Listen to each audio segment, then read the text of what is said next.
नमस्कार दोस्तों, हमारी आज की कहानी का नाम है बहू या बेटी। क्या बात है बहू, आज बड़ी उदास लग रही हो। सुबह से देख रही हूँ काम भी नहीं हुआ है, किचन ऐसे ही पसरा हुआ है। गुड़िया भी स्कूल से आ गई है, उसकी भी ड्रेस नहीं उतारी तुमने। राजेश भी आने वाला होगा, उसके लिए भी अभी तक कुछ खाने पीने का तैयार नहीं किया है। मेरे भी पैरों पर सूजन आ रही है, मेरी अभी तक मालिश के लिए तेल तैयार नहीं किया है। निधि आज सुबह से ही चिंतित हो रही थी।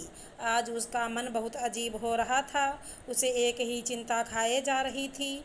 आखिर उसका नियुक्ति पत्र अब तक उसके घर तक क्यों नहीं पहुंचा, जबकि उसकी ननद उषा का नियुक्ति पत्र 2 दिन पहले ही आ चुका था। सासू माँ के ताने सुन के उसे याद आया कि उसे एक नौकरी घर में भी करनी होती है, जिसके बदले में पगार नहीं बल्कि ताने सुनने को मिलते हैं। जब उसने देखा कि राजेश भी कमरे में आ चुका है तो उसके लिए खाना परोस के ले गई। उसने खाने की थाली राजेश के सामने रख दी और साइड में बैठ गई। धीरे से कहा, खाना खा लीजिए। निधि के पति राजेश ने देखा और महसूस किया उसकी पत्नी निधि पिछले 2 दिन से बहुत परेशान दिखाई दे रही है। तो उसने पूछ दिया, क्या बात है निधि, तुम कुछ परेशान दिखाई दे रही हो, कुछ हुआ है क्या? निधि राजेश के पास आई और बोली, घर का दिन भर काम करने के बाद रात रात भर जाग के मैंने अपनी परीक्षा की तैयारी करी थी और मेरा पेपर भी अच्छा गया था, जबकि उषा का मेरे से बेहतर नहीं हुआ था। फिर भी उषा की नौकरी के लिए नियुक्ति पत्र कब का आ चुका है और मेरा नहीं। अगर ये शिक्षक की नौकरी हमें मिल जाती तो हमारा भविष्य सुंदर हो जाता।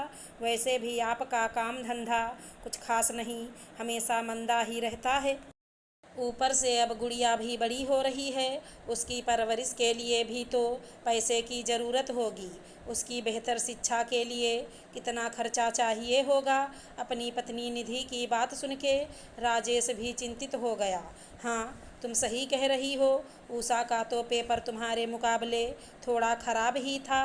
हमने खुद बैठ के चेक किया था। हमें कुछ तो गलत लग रहा है, कहीं ऐसा तो नहीं हमारे साथ कपट किया जा रहा हो। कैसा कपट निधि? राजेश ने खाने की थाली अपने आगे से हटाते हुए पूछा। निधि एक पढ़ी लिखी और समझदार लड़की थी। उसने बात अपने मन में ही दबा ली और खुद ही तहकीकात करने का फैसला किया। उषा बड़ी खुश नज़र आ रही थी क्योंकि अगले महीने उसकी नियुक्ति हो रही थी। वो अब एक सरकारी अध्यापिका बनने जा रही थी। उसकी खुशी का ठिकाना नहीं था। उसके पैर जमीन पर नहीं आसमां पर थे। निधि को उषा की कामयाबी पर ईर्ष्या तो नहीं थी, पर अपनी किस्मत पर मलाल जरूर था। वो अंदर ही अंदर घुटन महसूस कर रही थी। करीब 6 महीने बाद दिवाली के त्यौहार की सफाई चल रही थी। निधि खुद सारे घर की साफ सफाई और रंगाई पुताई का जिम्मा ले रही थी। सफाई के दौरान उसकी नज़र स्टोर रूम में पड़े कबाड़ पर गई। उस कबाड़ में उसे एक लिफाफा मिला जिसके ऊपर उसी का नाम पड़ा हुआ था। उत्सुकता बस उसने जल्दी से उस लिफाफे को खोला और जो देखा उसे देख के उसके होश उड़ गए, मानो उसके पैरों के नीचे की ज़मीन ही खिसक गई हो। वो अपना सर पकड़ के अपने घुटनों के बल बैठ गई। वो अपने आंसू नहीं रोक पा रही थी।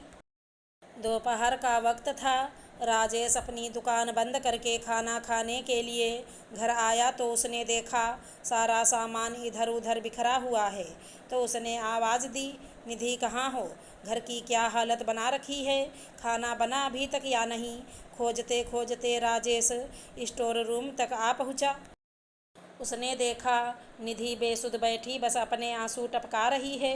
राजेश ने निधि को पकड़ के खड़ा किया तो निधि उसके गले लग गई और फूट फूट कर रोने लग गई। क्या हुआ निधि, तुम रो क्यों रही हो? माँ ने कुछ कहा है क्या? राजेश के बार बार पूछने पर भी निधि कोई भी उत्तर नहीं दे रही थी। जब राजेश ने जोर देकर पूछा तो निधि ने अपने हाथ में पकड़ा हुआ लिफाफा उसकी ओर बढ़ा दिया। ये क्या है? कहते हुए राजेश ने वो लिफाफा पकड़ा और उसके अंदर रखा वो पत्र निकाल के पढ़ा और असमंजस से उसकी ओर देखकर बोला, ये तो नियुक्ति पत्र है तुम्हारे नाम का। यहाँ स्टोर रूम में क्या कर रहा है?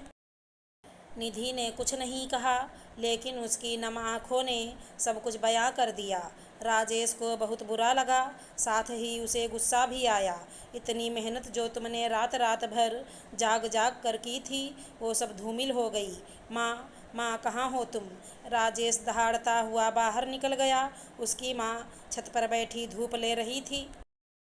माँ, तुमने ये क्या किया? राजेश ने वो नियुक्ति पत्र माँ के हाथ में थमाकर पूछा। पहले तो उसकी माँ चुप रहीं, लेकिन राजेश के गुस्साते चेहरे को देखकर उन्होंने कहा, ये सब हमने तुम्हारी बहन उषा के बेहतर भविष्य के लिए किया था। पर माँ, वो कैसे? तुम्हारे बाबूजी की तबीयत खराब रहती है और हमारी भी। हम घर से किसी एक को ही दूर भेज सकते थे, या तो उषा को या फिर बहू को। उषा की अभी शादी नहीं हुई थी। नौकरी में लगी हुई लड़की की शादी अच्छे घर में हो जाती है, इसलिए हमने ये फैसला लिया। और वैसे भी निधि की तो शादी हो चुकी है, वो माँ भी बन चुकी है। हमने उषा के बेहतर भविष्य के लिए सोचा। माँ, तुमने जरा भी नहीं सोचा? बहू की नौकरी लगने से तो तुम्हारा घर भी अच्छा हो सकता था। कहकर निराश राजेश भी शांत पड़ गया। बेटी के बेहतर भविष्य के लिए आपने अपनी बहू की जिंदगी अंधकार में धकेल दी। ये कहाँ का न्याय है माँ? क्या आपको अपनी पोती गुड़िया की जिंदगी के बारे में जरा भी ख्याल नहीं आया? क्या ये तुम्हारी बेटी नहीं है? आज हम महंगाई की मार और बेरोजगारी के बोझ के नीचे इस कदर दब चुके हैं कि एक बेटी की पढ़ाई के खर्च का भी निर्वाह नहीं कर पा रहे हैं। काश ये कागज़ का टुकड़ा हमें समय रहते मिल गया होता, तो आज हम भी अपने सपनों की दुनिया में जी रहे होते। ये कहते कहते निधि की आंखों से आंसू निकल गए। हाँ, ये सच है। ज़्यादातर घरों में बहू को बहू और बेटी को बेटी ही समझा जाता है, इसलिए सास कभी माँ नहीं बन पाती। अगर हमारी कहानी पसंद आई हो तो चैनल को लाइक शेयर सब्सक्राइब करें। राधे राधे दोस्तों।